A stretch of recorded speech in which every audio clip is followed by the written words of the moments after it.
अस्सलामुअलैकुम दोस्तों, कैसे हैं आप सब। मैं आप सबको यूट्यूब चैनल इंग्लिश लिटरेचर पर वेलकम कहती हूँ।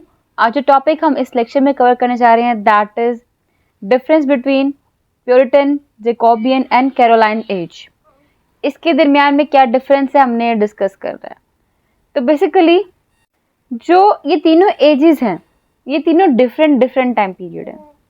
कैसे? प्यूरिटन एज, हम उस एज को कहते हैं जिस टाइम पीरियड पे प्यूरिटन मूवमेंट चल रही थी। प्यूरिटन मूवमेंट जो थी वो लेट 16th सेंचुरी में शुरू हुई थी और मिड 17th सेंचुरी के अंदर ख़त्म हो चुकी थी। यानी लेट 16th सेंचुरी से मिड 17th सेंचुरी का टाइम पीरियड प्यूरिटन मूवमेंट कहलाता है। अब ये प्यूरिटन मूवमेंट में क्या हुआ था, प्यूरिटन्स थे कौन?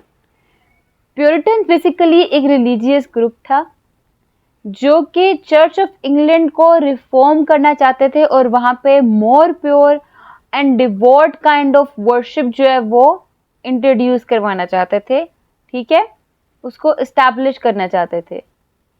जो प्यूरिटन्स थे उनके बहुत ही स्ट्रिक्ट मोरल कोड्स थे और ये सेक्युलर एंटरटेनमेंट इंक्लूडिंग थिएटर इनके अगेंस्ट थे। इसलिए प्यूरिटन टाइम पीरियड के अंदर कोई भी ड्रामा प्रोड्यूस नहीं हुआ। इतने फेमस ड्रामेटिस्ट हमारे पास मौजूद नहीं हैं। क्यों? इसी वजह से कि ये स्ट्रिक्ट मोरल कोड्स रखते थे, सेक्युलर एंटरटेनमेंट के अगेंस्ट थे इंक्लूडिंग थिएटर। जो प्यूरिटन एज थी उसको रिलीजियस फर्वर, मोरल डिसिप्लिन और फोकस ऑन रिलीजियस पाइटी की बेस पे फेमस है। क्लियर? तो ये टाइम पीरियड आपने याद रखना है कि लेट 16 से मिड 17th सेंचुरी का टाइम पीरियड, जिस टाइम पीरियड पे प्यूरिटन मूवमेंट चल रही थी, उस टाइम पीरियड को हम लोग कहते हैं प्यूरिटन एज। ठीक है। ऑन कंट्री जैकोबियन एज क्या है? जब जेम्स वन आए, किंग बने, उनकी रूलरशिप शुरू हुई इंग्लैंड के अंदर, उस टाइम पीरियड को हम लोग जैकोबियन एज कहते हैं। जैकोबियन बेसिकली जेम्स वन के नेम पे ही रखी गई है इस एज का नाम। और ये टाइम पीरियड 1603 से 1625 तक का टाइम पीरियड था। इस टाइम पीरियड के अंदर जैकोबियन ड्रामा इमर्ज हुए। और कैसे थे वो ड्रामा? वो डार्क और वॉयलेंट थीम्स रखते थे, कॉम्प्लेक्स प्लॉट्स रखते थे, इनमें पोएटिक लैंग्वेज यूज की जाती थी। इस टाइम पीरियड जो प्लेस थे वो darker aspects of human nature को एक्सप्लोर करते थे और जो कैरेक्टर्स थे वो मोस्टली लाइक मोरली एम्बियस और इविल कैरेक्टर्स पोर्ट्रे किए जाते थे। यानी कि इविल और गुड का जज करना मुश्किल था। कॉम्प्लेक्स काइंड ऑफ कैरेक्टर्स थे इस एज में। फिर जो जैकोबियन एज है, it is marked by political and religious conflict. इस एज में बहुत से पॉलिटिकल और रिलीजियस कॉन्फ्लिक्ट हुए थे, including gun powder plot and tension between Catholics and Protestants. ये गन पाउडर प्लॉट क्या है?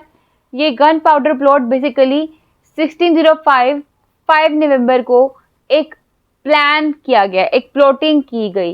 वो प्लॉटिंग क्या थी कि जो किंग जेम्स वन है ना, उसको मारना है। ठीक है, उनको मारने की कोशिश की गई थी। रॉबर्ट कैट्सबे नाम का एक पर्सन था जो कि इंग्लिश कैथोलिक्स के एक ग्रुप को लीड कर रहा था। इन इंग्लिश कैथोलिक्स के ग्रुप ने मिलकर एक प्लान किया। उस प्लान में ये कहा गया कि जो मेंबर हैं इस ग्रुप के वो सब के सब मिलके हाउस ऑफ लॉर्ड्स के नीचे क्या करेंगे? गन पाउडर रख देंगे और उसको 5 नवंबर को ब्लास्ट कर देंगे 1605 की ड्यूरेशन में। क्योंकि उस टाइम पीरियड पे वहाँ पे जेम्स वन ने भी आना था और एक प्रॉपर इवेंट था वहाँ पर। एनी हाउ इन्होंने 36 बैरल्स ऑफ गन पाउडर उस प्लेस पे रख दिए। कहाँ पे? हाउस ऑफ लॉर्ड्स के नीचे। जब वहां पे उन्होंने 36 बैरल रख दिए तो फिर कुछ टाइम गुजरने के बाद 4 नवंबर की नाइट को एक लेटर रिसीव हुआ इसी पार्लियामेंट के एक मेंबर को, और उस लेटर में बताया गया था कि ये जो हाउस ऑफ लॉर्ड है वहाँ पे 36 बैरल्स गन पाउडर के रखे गए हैं, जिनके थ्रू जो किंग है उनको, किंग की और क्वीन को और इनके बच्चों को मारने की प्लानिंग की गई हुई है। और इन प्लानिंग को जब पता लगा उस मेंबर को, तो मेंबर ने वो किंग को बताया, किंग ने वहाँ से इंक्वायरी करवाई और इंक्वायरी करवाने के बाद वहाँ से वाकई गन पाउडर जो था वो डिस्कवर हो गया। और एक पर्सन था FAWKES फॉक्स, ठीक है, ये भी एक पर्सन था जो कि वहाँ से पकड़ा गया था, जो उन बैरल्स की रखवाली कर रहा था। तो ये था गन पाउडर प्लॉट, ठीक है, कि gun powder plot of 1605 clear हो गया आपको कि ये एक फेल्ड असैसिनेशन अटेम्प्ट थी अगेंस्ट किंग जेम्स वन की by a group of English Catholics led by Robert Catesby. लेकिन ये फेल कैसे हुई? लेटर मिल गया, लेटर में बता दिया गया कि यहाँ पे ये कुछ हो रहा है, इंक्वायरी करेगी। तो वहाँ से फॉक्स नाम का एक पर्सन पकड़ा गया और बहुत से जो दूसरे ग्रुप्स के मेंबर थे वो भाग चुके थे, वो पकड़े नहीं गए थे। तो ये था गन पाउडर प्लॉट। और दूसरा tension between Catholics and Protestants, ये बेसिकली 30 ईयर्स वॉर चल रही थी कैथोलिक्स और प्रोटेस्टेंट्स के दरमियान में। ये उसी वॉर का रेफरेंस है कि जो जैकोबियन एज के अंदर डोमिनेंट थी, ठीक है। तो ये थे जैकोबियन एज, वो एज जो कि जेम्स वन के रेन के ड्यूरेशन में चल रही है, क्योंकि 1625 पे इनका रेन एंड हो गया था, इनका रूलरशिप एंड हो गया था। देन हमारे पास आती है कैरोलिन एज। अब कैरोलाइन एज में क्या है, हमारे पास चार्ल्स वन आ जाते हैं। ये 1625 से 1649 तक चलती है, ठीक है। और इस एज का नाम अगेन चार्ल्स वन के नेम पे रखा गया है। इस एज पे ड्रामा डेवलप हुए।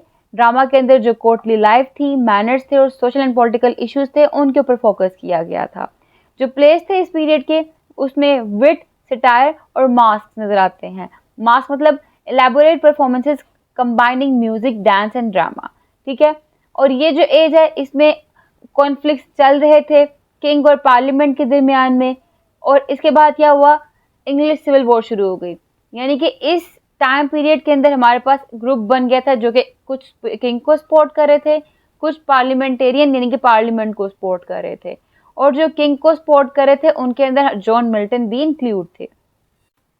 किंग जो थे इसमें प्रोटेस्टेंट्स के फेवर में था, ऑन कंट्री जो पार्लियामेंटेरियन थे वो कैथोलिक्स के फेवर में थे, ठीक है। जो किंग के सपोर्ट करने लोग थे उनको रॉयलिस्ट का नाम दिया गया था, और जो पार्लियामेंटेरियन को पार्लियामेंट को सपोर्ट करने लोग थे उनको पार्लियामेंटेरियन का नाम दिया गया वो, ठीक है। और ये जो पार्लियामेंटेरियन को सपोर्ट करने वाले लोग थे, इनको ओलिवर क्रोमवेल नेम का पर्सन लीड कर रहा था, क्लियर। तो ये थी इंग्लिश सिविल वॉर जो कि 3 टाइम्स राउंड अबाउट हुई थी। मतलब एक दफ़ा ये 1642 से 1646 के टाइम पीरियड में भी चली थी। देन ये सिविल वॉर जो थी 1648 से 1649 के ड्यूरेशन में भी हुई थी। उसके बाद 1650 से 1651 के ड्यूरेशन में भी हुई थी। तो ये थी कैरोलिन एज। अब हमने देखा कि एक प्यूरिटन एज थी जिसमें प्यूरिटन मूवमेंट का मेंशन किया गया, एक जैकोबियन एज थी, एक कैरोलाइन एज थी। जैकोबियन एज जेम्स वन का टाइम पीरियड वाली एज, और कैरोलाइन एज जो कि चार्ल्स वन का टाइम पीरियड वाली एज है।